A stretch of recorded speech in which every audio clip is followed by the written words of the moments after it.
I'm here today to talk to you about a very powerful little word, one that people will do almost anything to avoid becoming. I'm not sure if any of you have noticed, but I'm fat. Let's not sugarcoat it. I am the capital F-A-T kind of fat. I am the elephant in the room.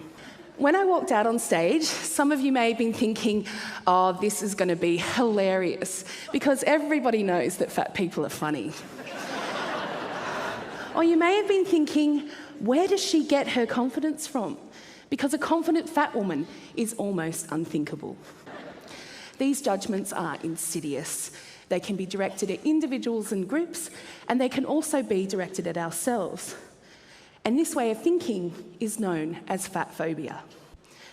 Like any form of systematic oppression, fat phobia is deeply rooted in complex structures like capitalism, patriarchy, and racism. We live in a culture where being fat is seen as being a lazy, greedy, unhealthy, irresponsible, and we tend to see thinness as being universally good, responsible, and in control of our appetites, bodies, and lives. We see these ideas again and again in the media, in public health policy, doctors' offices, in everyday conversations, and in our own attitudes. This anti-fat bias has become so integral, so ingrained to how we value ourselves and each other, that we rarely question why we have such contempt for people of size. And do we really want to live in a society where people are denied their basic humanity if they don't subscribe to some arbitrary form of acceptable? The real elephant in the room here is fat phobia. We can shift society's reluctance to embrace diversity and start to celebrate the myriad of ways there are to have a body. You may have noticed by now that I'm really fat. Well, duh. And that's okay. You wouldn't be the first. Back in 1997, when I was in 7th grade, I heard a question posed about me in the locker room of my middle school. I sat hidden in a bathroom stall, hunched over, not wanting to give myself away, when I heard a girl ask, "When was the last time Whitney saw 90210? I was like more of a Saved by the Bell girl myself, and I'd actually never seen an episode of 90210, so I clenched my muscles and held my pee and waited with bated breath for the answer.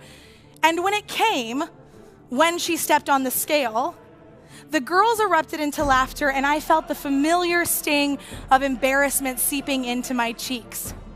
It took me back to my 5th grade year on the soccer field, where the boys had taken to singing a song about me called Baby Beluga that ended with, "She's got a whale of a tail." Hi, I'm Carissa, this is my YouTube channel, and we are going to be talking about fat sex. So this is the question that I get the absolute most in my inbox, and it says, I have a very large, gorgeous belly. Sometimes it gets in the way of certain positions.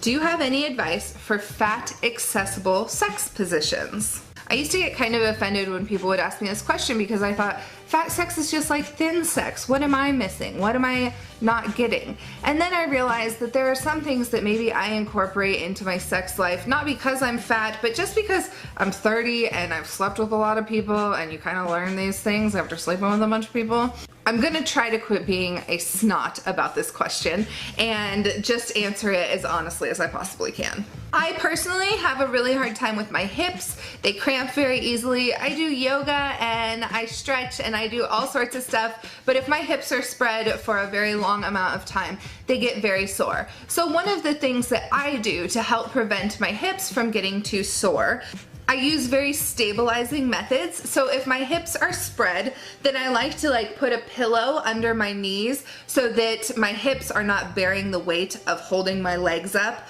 Or if I'm on the edge of a bed and my partner is standing here and I am laid on the bed, I will put my feet on a chair or something on each side of my partner. That way my feet are bearing some of the weight of my legs and not just my hips. Hi. I like cookies. What's up with that cookie? What's up with that cookie? I have Oreos, and I wanted to show you how to eat Oreos properly. So there are many different ways to eat an Oreo. For real though. So let's just see. Improper way to eat an Oreo.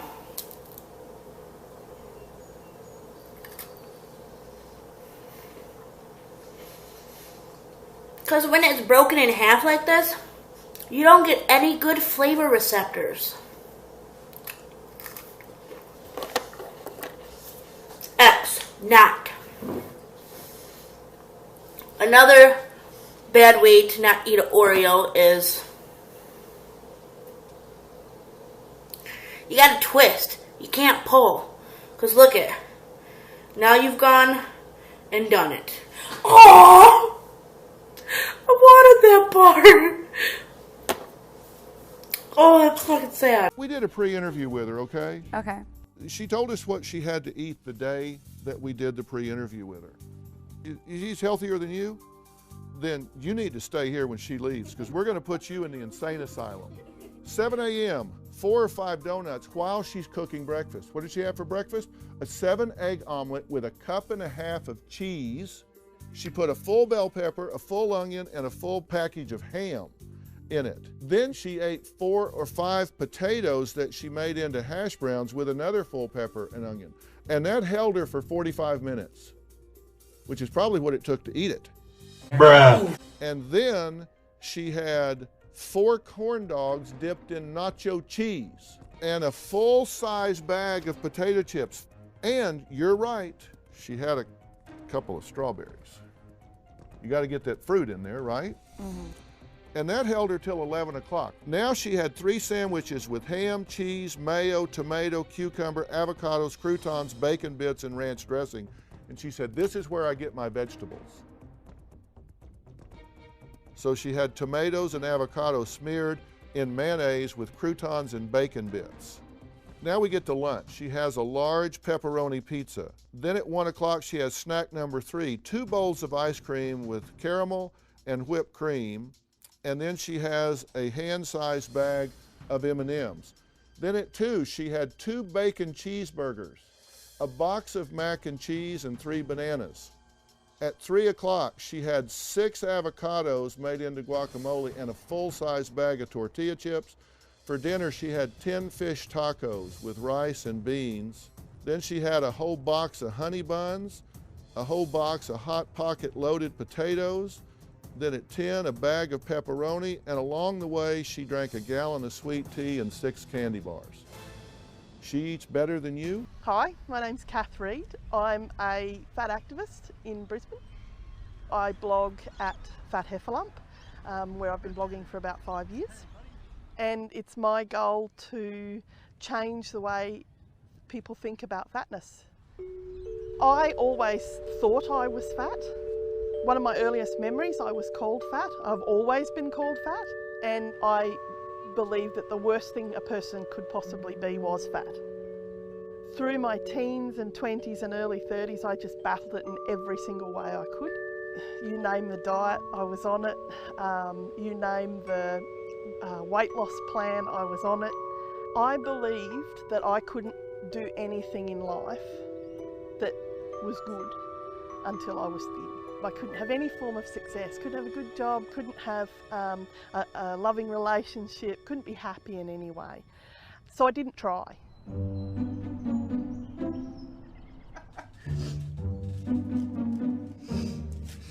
I haven't always been fat. I was actually a regular sized little girl, and when I was 17 I was actually diagnosed with type 1 diabetes.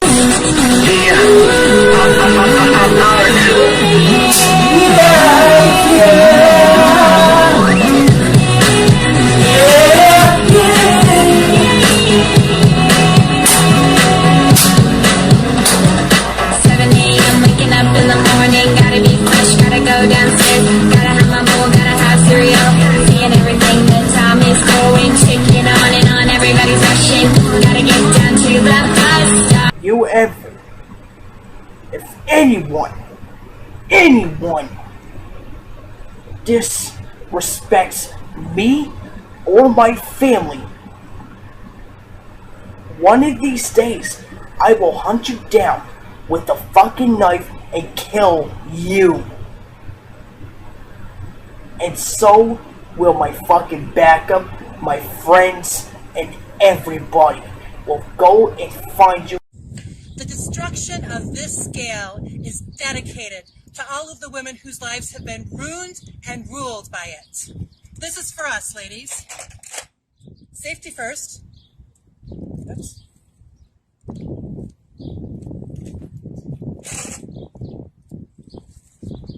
I'm tired of you stealing my life. I'm tired of you making me feel if I'm good or bad. I'm tired of you deciding how my day is. No more of you deciding my life.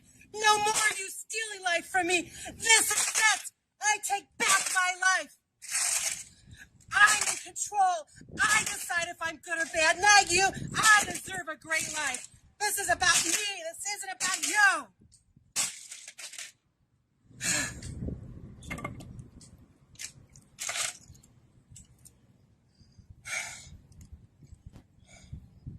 Oh my God. That's like better than sex.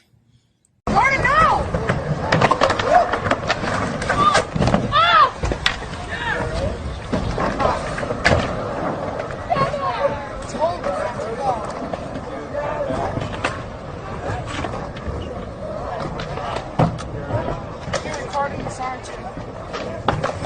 Talk about marginalized groups and dominant groups, or occasionally minority groups and dominant groups. What a dominant group is, it is the group that has a particular privilege over the minority group. For instance, though I don't want to compare struggles, this is just an example. In this country, and in most countries, people of color are sincerely and genuinely disadvantaged in comparison to white folk. This is because of a plethora of reasons, mostly because we live in a racist, fucking shitty society. This lack of equality we call racism. It is in form of institutional, individual, and cultural oppression. This means that white folk have privilege over folks of color. This is because precisely that we live in a racist society. Now, this applies to a lot of things: homophobia, sexism, fat phobia. For instance, I'm fat.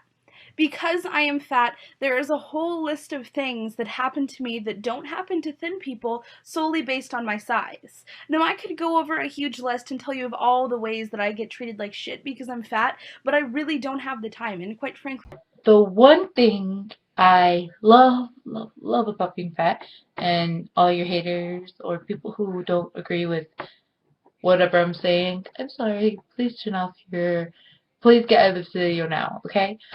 But the one thing that I absolutely love about being fat is the pool.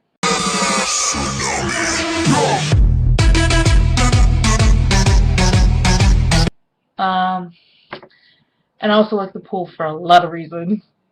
First of all, the pool, I can do, I can do flips, I can do handstands, I can do a whole bunch of things that I could not do on land. And where I go swim, they have a 10-foot deep pool thing, like a diving tank. Yeah, a diving tank. That's what it's called. But yeah, they have a diving tank, and they let me go in on Saturdays. Yeah, on Saturdays and Friday. But the really cool thing is I can go all the way to the bottom and stay there for okay, I can't stay down there that long, but I am the only one in my family that can go down there without, my skinny sisters, they have to push themselves down. I just jump in and make the hugest splash, and it's just so cool and amazing. That's one thing I love. Out called Fatitude, all about fat bodies in pop culture. Oh, wow. Yeah, Lindsay Averill, who's a friend of mine and a co-director. Are you in this movie? I am. Oh, great. And Tess, and every other body image person in the world. Actually, they read a lot of cool people. But she talks about how there's 16, roughly, archetypes, ways that we see fat people portrayed. and that's very limited. Right. And in the grand scheme of all of the types of characters that we have in the world, but I write in my book about 3 that I think are especially harmful. And then when I lecture, I talk about it too. We see the funny fat person, the stupid fat person, and the evil fat person. Oh, yeah. And like you can list like 20 characters for each of these. The first one that comes to mind is the sea witch from Ursula. Yeah, it's Ursula from The Little Mermaid. Penguin from Batman. Right. Yeah, you're right. Jabba the Hutt. And those images are just quietly put into our point of view, and I didn't even think that far into it, that those are the characteristics of the evil people in a lot of these movies. They're all fat. And not all fat, funny, stupid, evil, well, I'm going to say not all funny, stupid, evil people are fat. But when you see fat bodies portrayed in popular culture, we're talking characters, not people. Not Adele, we're talking about... Right, characters. Yeah. Such as Jabba the Hutt. Such as. More often than not, when we do see fat bodies, they are portrayed in those 3 ways, or maybe, the other ones that Lindsay talks about. But what ends up happening because of this conditioning is when we see fat bodies outside of those roles, you subconsciously connect that. We don't know how to process fat bodies who are happy, smart, really successful, kind, not, villainous in any way. So we really start to identify fat bodies, and that's why we have those knee-jerk reactions where we laugh at fat people, we hate fat people, we feel sad for fat people, all these different feelings we have, and we wonder why. We've been given a very minimal way in which to process fat bodies. You heard that right. How is a woman supposed to say body positive these days when they're ass exposing plastic titty clones everywhere, taking a shit all over the female ego? Photoshop, corsets, and Botox, oh please. And then there are mixed signals everywhere telling you to just be you. But look like this. Love yourself. But look like this. Be body positive. But only if you look like this. No offense, J-Lo, but this Jenny from the block eats meat with rice and beans, no salad. Yeah, it's okay to be thick, but just not here, or here, or here. How the fuck is that possible without a magic wand? So how far back do you need to go with the self-love? Do you just say I accept my body or myself as the way I am? Or do you need to go back and actually treat the depression first before you can get to the point where you actually can say that you have self-love instead of self-hate? Because I know you deal with mental health issues. Yeah. And it seems like it's a catch-22. You're depressed, so you eat, you get fat, and now you're depressed because you're fat. But you're fat because you're depressed. I eat because I'm unhappy. I'm unhappy because I eat. So how do you It's a really good question. Well, I always believe in treating mental health first because when our brains are functioning, the rest of our life can also function. So they are inextricably connected. But if it were me, I think that, looking at our mental health is probably the most important starting point. I think that learning to love your body happens when you start to love life, when you start to like your brain, when you start to like all of those different things. So you have to get that part right first. Well, I think you do it together. Together. Okay. Yeah, I think you need to do it together. I think if you have to only focus on one thing, focus on your brain. The rest of your life revolves around that. But if you can also work in this element of okay, I realize that the reason I dislike my body is because I've been taught to dislike my body, and everyone else does too. And maybe you can kind of let go of that weight, right? Of the weight of hating yourself. That makes working on your mental health easier. So you kind of have to dissect the different sections. Do you think they just misunderstand us, or nope? Just judge us? Nope. What do you think? I think that it's a thing called body currency, and I think we buy into this lie that says if you achieve the perfect body, you will find love, success, worthiness, and happiness. So we all invest everything we've got. We give all of our money to $60 billion a year to weight loss and beauty, and we go to the gym every day and we hate ourselves while we do it because that is inspirational and we will get better and obviously then find happiness. The sad thing is that being thin does not necessarily equal being happy, and so it's kind of this scheme that is a hope. The 23-year-old Tammy Young works tirelessly to put on weight. Tammy from West Hollywood, California is a gainer. Hello, darkness, my old friend. I weigh myself every morning to see how much I'm going to eat throughout the day, how much I need to take in, making sure I didn't lose any weight. And I weigh myself at night to see the work that I did and be proud of myself. Good job, baby. 229.5. It's not so good.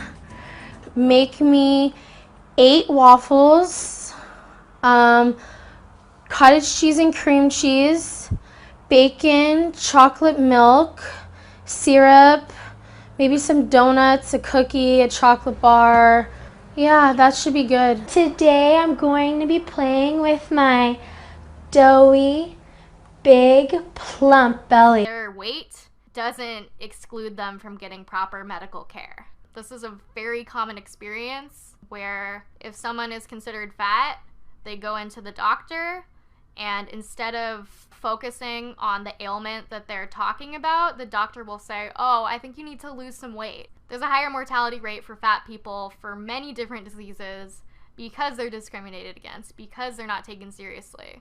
On top of that, fat people are also more likely to be discriminated in the workplace. They're more likely to be viewed as lazy or less likely to get hired for a job because of their weight. Fat people are viewed as neglectful parents. The list goes on. I have been modeling for 3 years, an SSBBW model. And basically what SSBBW means is BBW is a big, beautiful woman. An SSBBW is kind of like a Happy Meal or a value meal at McDonald's or whatever.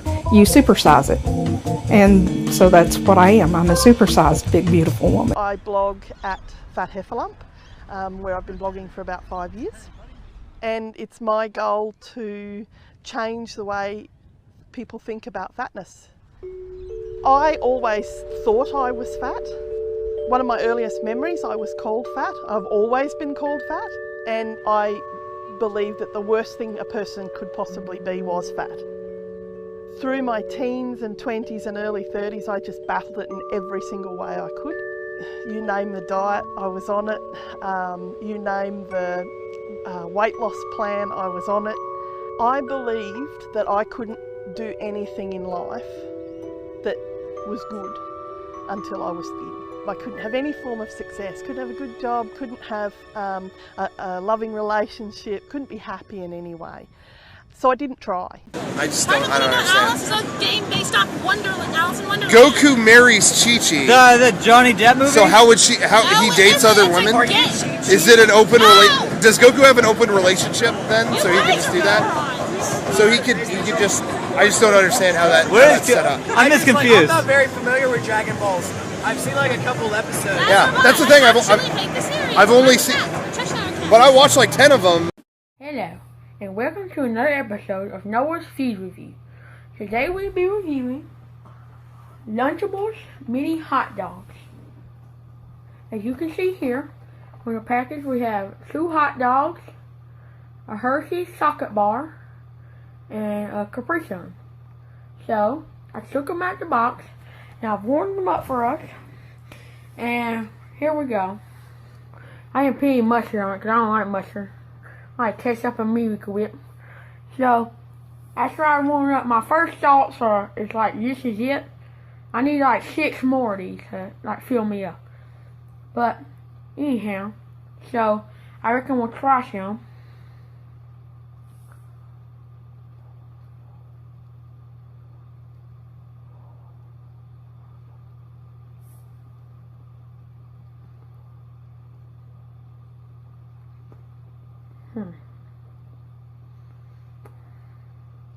Well, my first thought is that the bread is very stale. I don't think it's from warming up too long. I think it's just the bread is on the verge of being stale. The hot dog's just like a normal hot dog you get at the store, so I can't have any complaints on that. So, just the hot dog part of this, I'll give this a 6 out of 10 on the food review scale. So let's try some of the stuff that goes with this. So, We also have a Hershey's milk chocolate bar. One of my favorite chocolate bars in the world because Hershey's is awesome. So this should be pretty good. I'm gonna take some of this out. Just a normal Hershey's bar. There.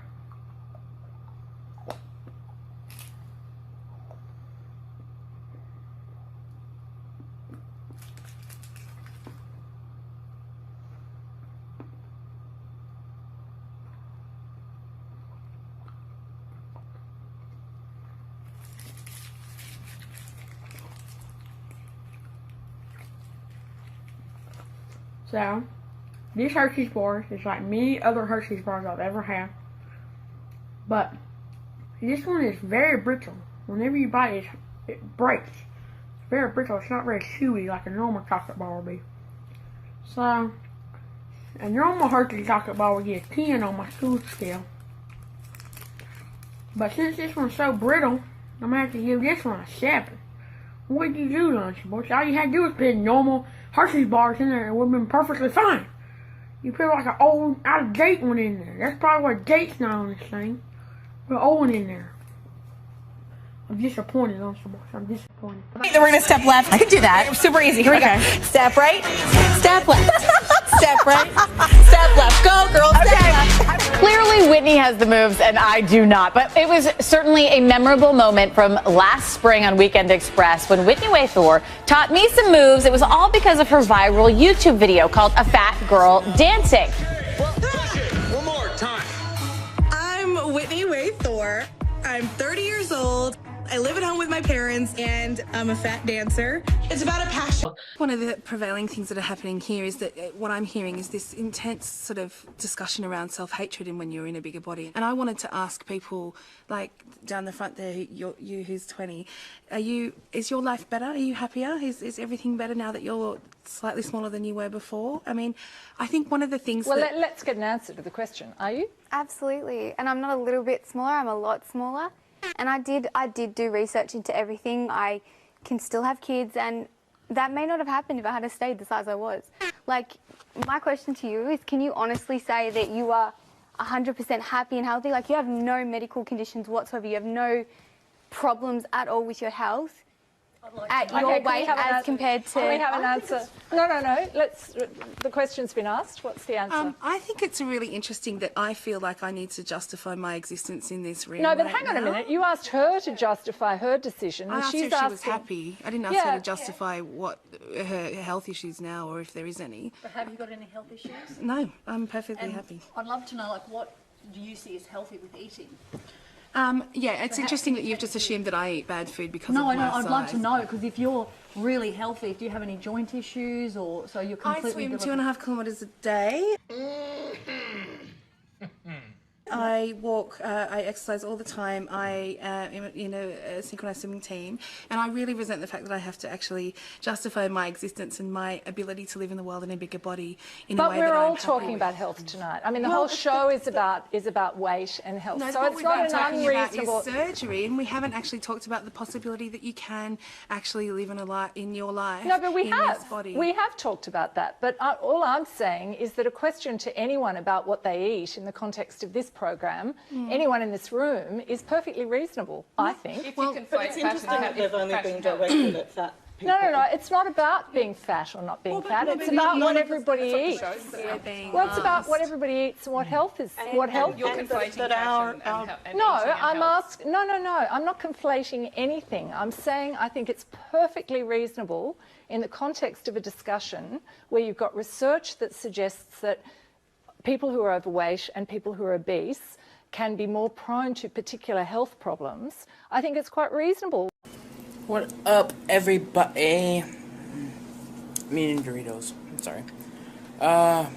We've gotten out of the airport, and we are in a hotel room in Baltimore. That is my dad. Say hi, Dad. Hey, dudes.